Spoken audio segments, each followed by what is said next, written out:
an interesting fact. She was the first woman to win a Nobel Prize. She's the first and only woman to win 2 of them, and she's the only person to win them in different sciences. And so she has a Nobel Prize in chemistry and physics, which is very nice. She has many, many awards, but most notably her Nobel Prizes. And actually, another fun fact, the Curie family has the most Nobel Prize recipients of any family up to date, and they hold this record, even though Marie and her husband Pierre won their awards in the 1800s, and her children, or grandchildren, and son-in-laws all won theirs in the early 1900s. And so basically, no family has more Nobel Prize recipients than the Curie family. But what really made Marie Curie rise to being how famous she is now is the fact that she started research on radioactivity. And radioactivity is actually used in chemotherapy to rid you of cancer. And so basically she is noted and she is praised for being one of the main people to A, start research on radioactivity, and B, suggest that it should be used to cure cancer. And then, you know, radioactivity, and then chemotherapy was made, and it's helped lots of people overcome cancer. And so that's what makes Marie Curie famous, and also her works on different sciences. And she actually died from being around all those gaseous fumes, and back then they didn't know that, you know, that could be harmful, but she refused to use a mask or gloves or whatever, and so she was constantly exposed to radioactivity because she would have it on her hands. So if you ate something with your hands, it's going into your body, and it's not going in the right way, because you might think that since it was used for chemotherapy, that it could just be just good, but if you're consuming radioactivity and it's not in the right way, then it can be deadly. Alana, where did you get your source of information in reference to Ms. Curie? For instance, I've gone to different websites, and I've gone to Google, Bing, different search engines, and I've gathered together the information that they pulled up on these women, and I've combined them from different websites, and I've made sure that all the facts that I'm giving you now are real facts. And so I've done extensive research on these women for a good period of time now. And so before the second segment ends, I would like to talk about Zora Neale Hurston, which is one of my favorite authors. She has over 50 she has over 4 novels, and she has over 50 short stories, poems, plays, and etc. Now, Zora Neale Hurston, you might know her as the woman who wrote Their Eyes Were Watching God, and that's her most notable novel. And she's also known for being a very big part of the Harlem Renaissance. And the Harlem Renaissance was an era where African-American poets and artists all came together, and it was really the boom in African-American literature and culture. Like, you know, it paved the way for people like Toni Morrison and etc. And so Zora Neale Hurston, you may just know her as an author, but she was actually a very interesting woman. For instance, I don't know if they got married or not, but she used to date a man who was 17 years younger than her. And she was actually an atheist, as she put in one of her stories, because she described prayer as a cry of weakness, and she really was out there about her religion and how she was just saying that I'm not dissing religion, but religion's not for me. And she was actually, some people think that she was a liberal, and some people think that she wasn't. And her political views are not even known to this day, because of all her works really showed something different, because she would always get into the mood of the book, so you would never know. And so, but the one thing we do know about her personal life was that she was an atheist, and she discredited prayer and all that, and just showed that she believes in the universe instead of religion. Okay, Alana, what we're going to do, we're going to take this second commercial break, and then when we come back, we're going to have about 10 minutes, and that'll give you an opportunity to make some more statements in reference to some of the significant women that you'd like to talk about. But I want you to leave at least 3 or 4 minutes before the end of this show so that you can give us some information in reference to how young people ought to receive this information. And we'll be back with our audience following this very, very short commercial break.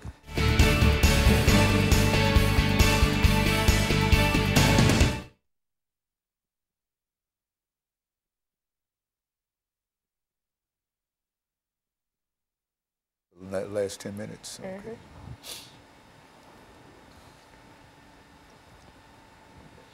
Yeah, that's That's excellent information. You're really doing well. You're better than I thought you were. Huh? Really, you better. Did I earn that phone? Yeah, you did. Really did. You really did.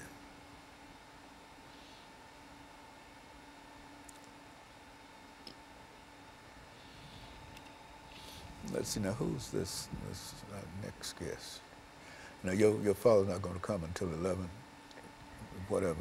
And so I want you to take that brown envelope and take care of all that information that has to go in there and sort of go out and wait for these other folks to come in. Okay. Make sure there's a schedule.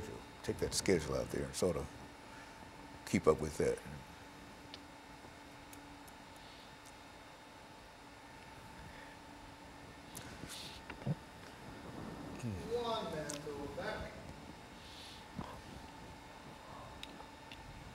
Yeah, this is excellent. I don't think we're going to get any more articulate statements on the show today in reference to what you're doing. It'll give me a chance to get a word in edgewise, which is good. Yeah.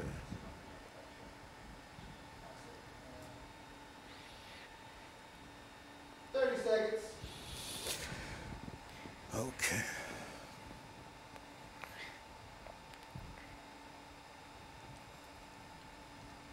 Yeah, I'm going to have you to speak to your colleagues or your class.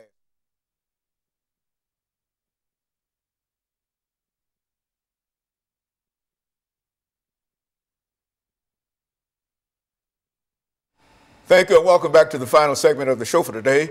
We're talking to Alana McLaughlin, and she's giving us some information concerning significant women during the March month of women's history. And so, Alana, let's pick up where we left off the last time. You've already given us some excellent information in reference to at least 2 women. And we want you to continue not only that information, but other information that you might have to bring in to sort of broaden what we're doing during this last 10 minutes. All right, so in the second segment, I spoke about Zora Neale Hurston, who is an author and a writer of short stories, plays, and etc. during the Harlem Renaissance. I spoke about Marie Curie, the Polish-born yet French naturalized chemist who is the only person to ever win 2 Nobel Prizes in different sciences. She was the first woman to win a Nobel Prize in general, and she's the first and only woman to win 2 of them. Then I spoke about Mother Teresa, who is the widely famed and widely loved yet widely criticized saint of the Roman Catholic Church, who was recently made a saint by Pope Francis in December of 2015. Now, all these women, they've made tremendous impacts, and they've paved the way for girls like me and younger women, and they've paved the way for people that you're probably more familiar of, such as Taraji P. Henson, Beyonce, and other notable women of today's society.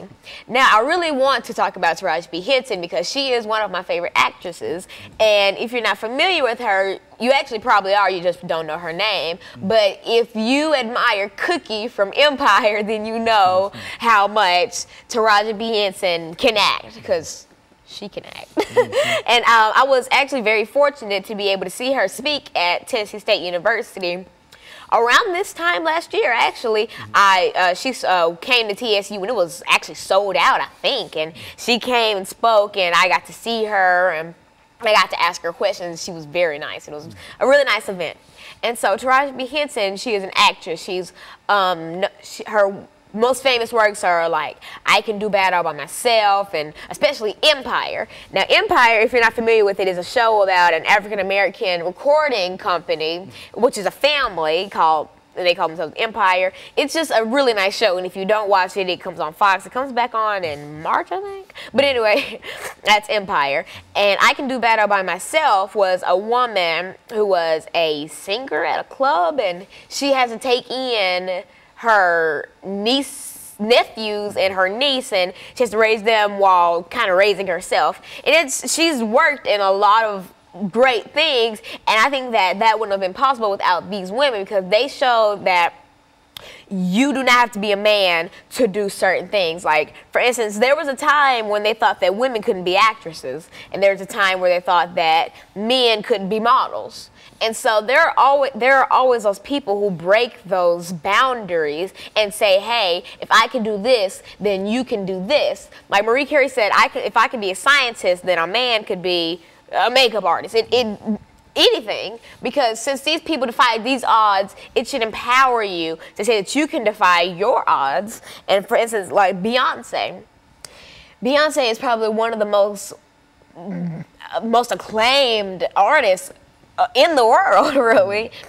And she's actually come under a lot of controversy recently for her Super Bowl performance, where she had a Black Panther themed performance at the Super Bowl. I personally enjoyed it because I thought that it had Black power in it, it had spirit, I liked it. But a lot of people are saying, you know, she's like a racist and she's going overboard with it. But it's up to you. And if you want to see the Super Bowl performance, you can probably just look it up on YouTube. And her new song Formation that just came out, the video's under a lot of controversy in the lyrics, and if you want to look that up, you can look that up too. It's quite easy to find.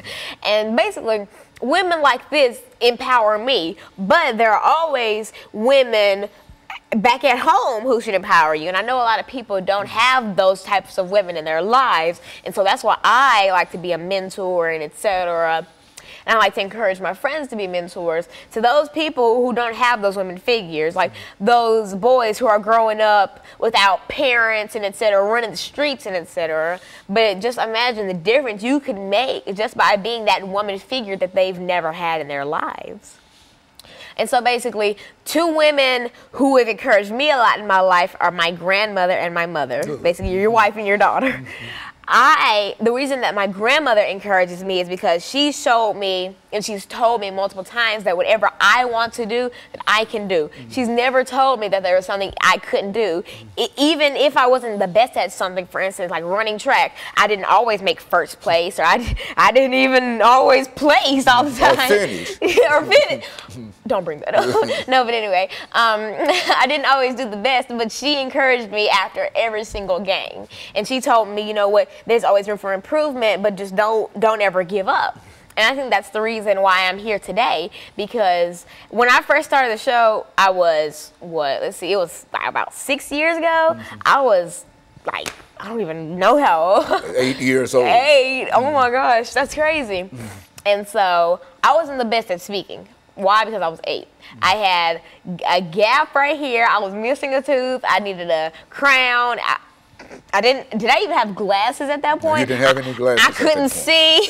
I was a mess. But she encouraged me and she would get up in the mornings and watch my show, and she'd wake me up. She'd be like, "Alana, I just watched your show and you did so good." And she would just gas me up, knowing that I wasn't that good, but she's the reason why. No, you were pretty good, Alana, even at 8. That's why you're here now. Good. And she encouraged me so much where I just didn't want to stop filming the show. And so I spend more time researching my topics, so I have more to talk about, and I've worked on my vocabulary, and I've tried not to flare my hands as much, but that didn't work.